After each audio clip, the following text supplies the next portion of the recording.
வணக்கம் நண்பா. இது உங்கள் ரெஸ்லிங் ஃபேமிலி 2.0. இன்னைக்கு இந்த வீடியோல பார்க்க போறது ரொம்ப ஒரு இம்பார்ட்டன்டான ஒரு வீடியோ தான் நண்பா. அதாவது இப்போ நடந்து முடிஞ்ச சம்மர் ஸ்லாம்ல நம்மளுடைய கும்தர் அவரோட வேர்ல்டு ஹெவிவெயிட் சாம்பியனை வின் பண்ண உடனே அவர் தோத்து போயிட்டாரு. அதுக்கான உண்மையான காரணம் என்ன? அது இல்லாம நம்மளுடைய செத்ரோன்ஸ் அந்த வேர்ல்டு ஹெவிவெயிட் சாம்பியன் மேல கேஷ் இன் பண்றதுக்கான காரணம் என்ன? அது இல்லாம நம்மளுடைய செத்ரோன்ஸோட ஒரு ஃபியூச்சர் பிளான் இப்போ தெரிய வந்திருக்குது. சிஎம் பங்க் அவரோட டைட்டில இப்போ சம்மர் ஸ்லாம்ல வின் பண்ணார். அதாவது இதுக்கு முன்னாடி போட்ட நான் வீடியோல நான் சொன்னேன். அதாவது சம்மர் ஸ்லாமோட டே 1ஓட மெயின் ஈவென்ட்டா இந்த மேட்ச் நடக்குதுன்னா, இந்த மேட்ச்ல ட்விஸ்ட் அண்ட் டர்னிங் அப்படிங்கிறது நிறைய இருக்கும். இதுல 3 விதமான விஷயங்கள் நடக்கும்னு சொன்னேன். ஒண்ணு நம்மளுடைய கும்தரே அவரோட வேர்ல்டு ஹெவிவெயிட் சாம்பியன் அவரே ரீடைன் பண்ணுவாரு. அது இல்லாட்டி நம்மளுடைய சிஎம் பங்க் அவர் நியூ வேர்ல்டு ஹெவிவெயிட் சாம்பியன் ஆவார் அப்படின்னு சொன்னேன். அது இல்லாமல் நம்மளுடைய செத்ரோன்ஸோட அந்த ஒரு கேஷின் அப்படிங்கிறது இந்த மேட்ச்சில் இருக்குன்னு சொன்னேன். ஏன்னா இப்போ நம்மளுடைய செத்ரோன்ஸ்க்கு இன்ஜுரின்னு சொன்னாங்க. ஆனால் இன்ஜுரியை பற்றினா எந்த விதமான அப்டேட்டுமே இன்ன வரைக்கும் நம்மளோட WWE சொல்லவே இல்லை. அதாவது ஒரு ரெஸ்லருக்கு இன்ஜுரி அப்படின்னா அதுக்கான ஒரு முழு விளக்கத்தையுமே நம்மளுடைய WWE தரப்புல சொல்லுவாங்க. ஆனால் நம்மளோட செத்ரோன்ஸை பற்றின எந்த ஒரு அப்டேட்டுமே சொல்ல. அதுக்கான காரணம் என்ன அப்படின்னு கேட்டால், நம்மளுடைய செத்ரோன்ஸோட அந்த ஒரு இன்ஜுரி அப்படிங்கிறது ஃபேக் அப்படிங்கிறது அதுலேருந்து தெரிஞ்சிருச்சு. அது இல்லாமல் ரெஸ்லிங் அப்சர்வர்கள் சொல்லிட்டாங்க. அதாவது இது ஃபேக்கான ஒரு இன்ஜுரி. அதாவது நம்மளுடைய செத்ரோன்ஸோட அந்த ஒரு கேஷினை சம்மர் ஸ்லாம்ல வைக்கணுமே அப்படிங்கிறக்காக அந்த ஒரு விஷயத்தை நம்மளோட WWE பிளான் பண்ணிட்டு இருக்காங்கன்னு சொன்னாங்க. அதான் உண்மை. இப்போ அதுதான் நடந்துச்சு. அதாவது நம்மளுடைய செத்ரோன்ஸ் இப்போ WWEயோட நியூ வேர்ல்டு ஹெவிவெயிட் சாம்பியன் ஆயிட்டாரு. அதாவது நம்மளுடைய சிஎம் பங்க் அவரோட கனவு என்ன அப்படின்னு கேட்டால், அதாவது WWE சாம்பியன் வின் பண்ணணும் அப்படிங்கிறது தான் அவரோட மிகப்பெரிய ஒரு கனவு. ஆனால் இப்போ அந்த கனவு உடனே ஸ்டார்ட் ஆச்சு, உடனே எண்ட் ஆயிடுச்சு. அதுக்கான காரணம் என்ன அப்படின்னு கேட்டால், இப்போ நம்மளுடைய சிஎம் பங்க் இப்போ வேர்ல்டு ஹெவிவெயிட் சாம்பியன் ஆயிட்டார். அந்த வேர்ல்டு ஹெவிவெயிட் சாம்பியன் ஆகி அந்த சாம்பியனை வச்சிருந்தாரு அப்படின்னு கேட்டால், அவர் எந்த விதமான ஸ்டோரி போறாரு அப்படிங்கிறது ஒரு மிகப்பெரிய ஒரு கேள்விக்குறியாக இருந்திருக்கும். அதேமாதிரி நம்மளுடைய கும்தரே அவரோட வேர்ல்டு ஹெவிவெயிட் சாம்பியனை அவரே ரீடைன் பண்ணி எடுத்துட்டு போயிருந்தார் அப்படின்னா, அந்த ஸ்டோரி அடுத்த அடி யாரு கூட கண்டினியூ ஆகுமே தெரியாது. அது அந்த அளவுக்கு இப்போ நம்மளுடைய கும்தரோட அந்த ஒரு ஸ்டோரி லைன் பெட்டரா இல்லை அப்படிங்கிற மாதிரி ஃபேன்ஸ் எல்லாமே சொல்கிறாங்க. அதனால இப்போ நம்மளுடைய WWE என்ன பண்ணிட்டாங்கன்னா, கும்தருக்கு இப்போ அவருக்கு ஏதோ ஒரு ப்ராப்ளம் இருக்கான். அந்த ப்ராப்ளத்துக்கான ஒரு சொல்யூஷனை அவர் எடுக்க போகிறாராம். அது இல்லாமல் WWEலேருந்து ஒரு லாங் டைம் ஒரு ரெஸ்ட் எடுக்க போகிறாரா. அதனால் அவரோட டைட்டிலை லாஸ் பண்ணுறதுக்கான ஒரு கரெக்டான ஒரு நேரம் அப்படின்னா அது சம்மர் ஸ்லாம் தான். அது இல்லாமல் அவருக்கு ஒரு மிகப்பெரிய ஒரு எப்படி சொல்கிறேன்னா, ஒரு பிரேக் அப்படிங்கிறது தேவைப்படுது அப்படிங்கிறக்காக அவரோட டைட்டிலை லாஸ் பண்ணி இப்போ நம்மளுடைய சிஎம் பங்க் கிட்ட கொடுத்தாங்க.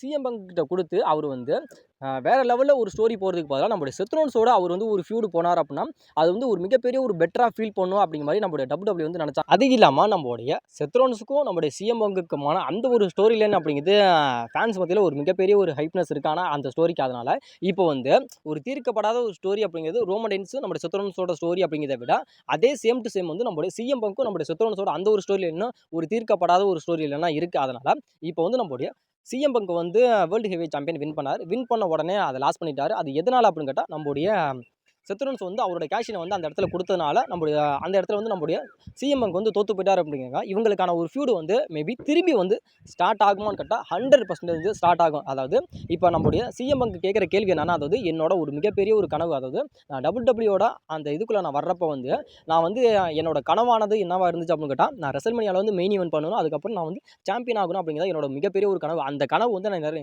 நிறைவேற்றி.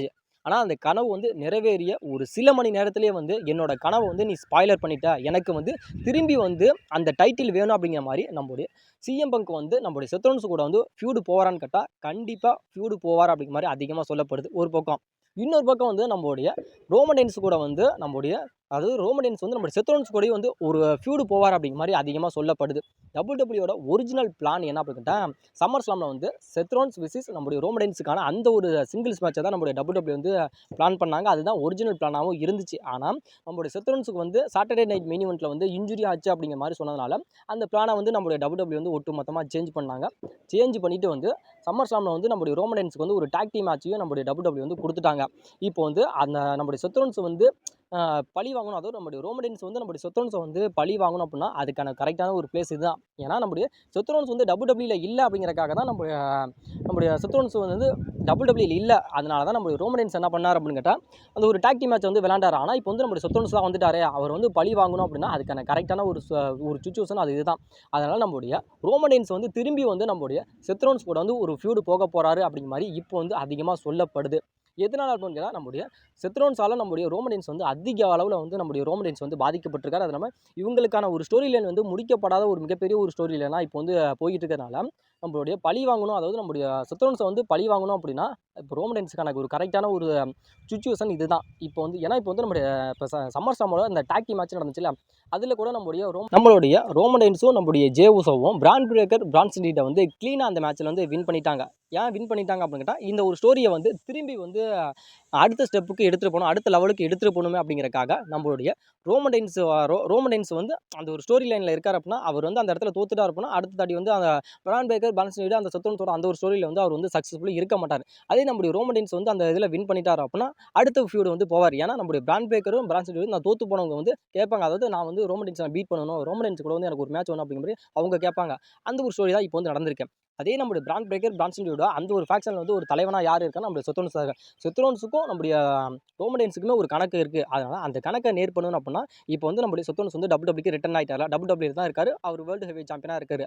அதனால் நம்முடைய செத்ரோன்ஸ் கூட வந்து நம்முடைய ரோமன் ரெயின்ஸ் வந்து ஒரு ஃபியூடு போக போகிறாரு அப்படிங்கிறது இதுலேருந்து நமக்கு தெளிவாக தெரிஞ்சிச்சு. அது இல்லாமல் செத்ரோன்ஸ் கூட வந்து நம்முடைய ரோமன் ரெயின்ஸ் வந்து ஃபியூடு போக போகிறாரு அப்படிங்கிறத விட நம்முடைய செத்ரோன்ஸ் கூட வந்து அது செத்ரோன்ஸோட அந்த ஒரு ஃபேக்ஷனுக்குள்ளே வந்து நம்மளுடைய ரோமன் ரெயின்ஸ் வந்து ஒரு ஃபியூடு போக போகிறார் அப்படிங்கிறத வந்து இந்த இடத்துல வந்து நம்மளுடைய டபிள்யூடபிள்யூ வந்து நமக்கு வந்து காட்டிட்டாங்க. அது இல்லாமல் இன்னொரு பக்கம் வந்து நம்மளுடைய சிஎம் பங்கு கூட வந்து அந்த ஒரு ஃபியூடில் வந்து போக போகிறார், அதாவது செத்ரோன்ஸோட அந்த வேர்ல்டு ஹெவி சாம்பியனுக்காக ஒரு ஃபியூடு போக போகிறார் அப்படிங்கிற மாதிரி சொல்லப்படுது. ஒருவேளை வந்து நம்முடைய இப்போ வந்து ரோமன் ரெயின்ஸும் நம்முடைய ஜே உசோவும் இருக்காங்க, அதில் வந்து நம்முடைய சிஎம் பங்கும் வந்து அதில் வந்து இணையறதுக்கு வாய்ப்பு அப்படிங்கிறது ரொம்ப ரொம்ப அதிகமாக இருக்குது. ஏன்னா நம்முடைய செத்ரோன்ஸுக்கு வந்து அதாவது சிஎம் பங்குக்கு வந்து எதிரி யார் அப்படின்னா நம்முடைய செத்ரோன்ஸ் தான். அதே அங்கிட்டு வந்து நம்முடைய ரோமன் ரெயின்ஸுக்கு வந்து எதிரி யார் அப்படின்னா அதுவும் நம்முடைய செத்ரோன்ஸ் தான். அதனால் 2 பேத்துக்குமே ஒரே எதிரி யாருன்னா நம்முடைய செத்ரோன்ஸ் மட்டுமே தான். அதனால் இவங்களுக்கான ஃபியூடுக்கு வந்து கரெக்டான ஒரு ஸ்டோரி லைன், கரெக்டான ஒரு ஹைப் வந்து இப்போ ஃபேன்ஸ் மத்தியில் கிடச்சிருச்சு. அதனால் இவங்க 2 பேரும் இப்போ இருக்காங்கன்னா பிராண்ட் பிரேக்கர் பிரான்சன் இருக்காங்க, அதோட செத்ரோன்ஸ் இவங்க 3 பேர் இருக்காங்க அப்படின்னா இவங்க 3 பேர்த்த எதுக்கிறதுக்கு கண்டிப்பாக வந்து நம்முடைய ரோமன் ரெயின்ஸ் இருக்காரு, அது இல்லாமல் நம்முடைய ஜே உசோ இருக்காரு.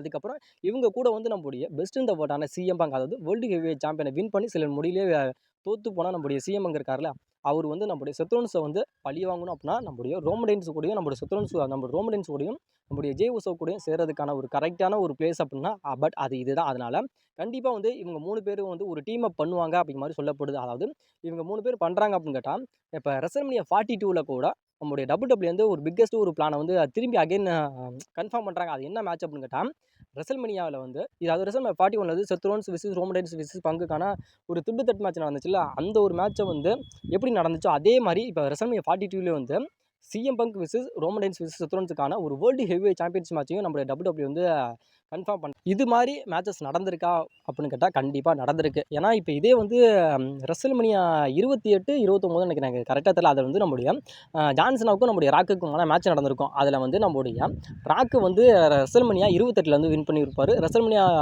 29 வந்து நம்முடைய ஜான்சனா வின் பண்ணிடுவார். அதாவது அது வந்து ரெசல்மனியா 28, 29 அப்படிங்கிற மாதிரி அதில் வந்து 2 பேத்துக்குமே ஒவ்வொரு வெற்றி கிடச்சிச்சுல. அதே மாதிரி இப்போ வந்து நம்முடைய ரெசல்மனியா 41 வந்து 3 பேத்துக்கும் ட்ரிபிள் தட் மேட்ச் நடந்துச்சு. அதே ட்ரிபிள் தட் மேட்ச் வந்து ரெசல்மனியா 42 வந்து நடக்கும் அப்படிங்கிற மாதிரி சொல்லப்படுது. அது CM Punk versus Roman Reigns versus செத்ரோன்ஸுக்கான வேர்ல்டு ஹெவி சாம்பியன்ஸ் மேட்ச் வந்து இவங்க 3 பேத்துக்குமே நடக்கும் அப்படிங்கிற மாதிரி இப்போ வந்து அதிகமாக சொல்லப்படுது. அதாவது நம்முடைய செத்ரோன்ஸோட ஒரு எதிரியா செத்ரோன்ஸுக்கு வந்து இப்போ எதிரி யாரானா நம்முடைய ஒரு பங்கு தான். அதே மாதிரி பங்குக்கு எதிரி யாருன்னா நம்முடைய செத்ரோன்ஸ் தான். அதே மாதிரி ரோமன் ரெயின்ஸுக்கு எதிரி யாருன்னா அதுவும் நம்முடைய செத்ரோன்ஸ் தான். அதனால் இவங்க 3 பேருமே சேர்ந்து ஒரு லாங் டைம் ஃபியூடு போகிறதுக்கான வாய்ப்பு அப்படிங்கிறது ரொம்ப ரொம்ப அதிகமாக இருக்குது. இவங்களோட ஒரு ஸ்டோரியில் வந்து நம்மளுடைய டபிள்யூடபிள்யூ வந்து ரெசல்மனியா 42ல் வந்து எண்டு பண்ணுவாங்க அப்படிங்கிற மாதிரி சொல்லப்படுது. அதில் வந்து நம்மளுடைய பங்கு கூட திரும்பி வந்து சாம்பியன், அதாவது வேர்ல்டு ஹெவி சாம்பியன் வந்து ரெசல்மனியா 42ல் வந்து ஆகிறதுக்கான வாய்ப்பு அப்படிங்கிறது ரொம்ப ரொம்ப அதிகமாகவே இருக்குது. அப்படி இல்லாட்டி நம்முடைய ரோமன் ரெயின்ஸ் கூட நியூ வேர்ல்டு ஹெவி சாம்பியன் ஆகிறதுக்கான வாய்ப்பு அப்படிங்கிறது ரொம்ப ரொம்ப அதிகமாகவே இருக்குது. அதாவது நம்முடைய செத்ரோன்ஸுக்கு ரோமன் ரெயின்ஸுக்கு பங்குக்கான இவங்க 3 பேத்துக்கான ஒரு ட்ரிபிள் தட் மேட்ச் வந்து ரெசல்மனியா 42ல் வந்து நடக்க போகுது அப்படிங்கிற மாதிரி ஒரு சொல்லப்படுது. அப்படி ஒரு வேளை நடந்துச்சுன்னா இதில் வந்து யார் வின் பண்ணால் நல்லாயிருக்கும் அப்படிங்கிற உங்களோட கருத்தை மறக்காமல் கமெண்ட் பண்ணுங்கள். அது இல்லாமல் நம்முடைய ரோமன் ரெயின்ஸ் ஜே உசோ கூட வந்து நம்முடைய சிஎம் பங்க் வந்து சேர்ந்து இவங்க 3 பேருமே சேர்ந்து நம்முடைய செத்ரோன்ஸோட அந்த ஒரு ஃபேக்ஷனை வந்து பழி வாங்குவாங்க அப்படி மாதிரி சொல்லப்படுது. அப்படி நடந்தால் எப்படி இருக்கும் அப்படிங்கிறதையும் உங்களோட கருத்தை மறக்காமல் கமெண்ட் பண்ணுங்க. அதாவது நம்முடைய ஜான்சன், அதாவது நம்முடைய சிஎம் பங்க் வந்து அந்த வேர்ல்டு ஹெவி சாம்பியனை வின் பண்ணி போனதுக்கான உண்மையான காரணம் என்ன அப்படின்னா அது இதுதான் அப்படிங்கிற மாதிரி இப்போ வந்து சொல்லப்படுது. இதை பற்றி உங்களோட கருத்துக்கள் என்ன அப்படிங்கிறத மறக்காமல் கமெண்ட் பண்ணுங்க.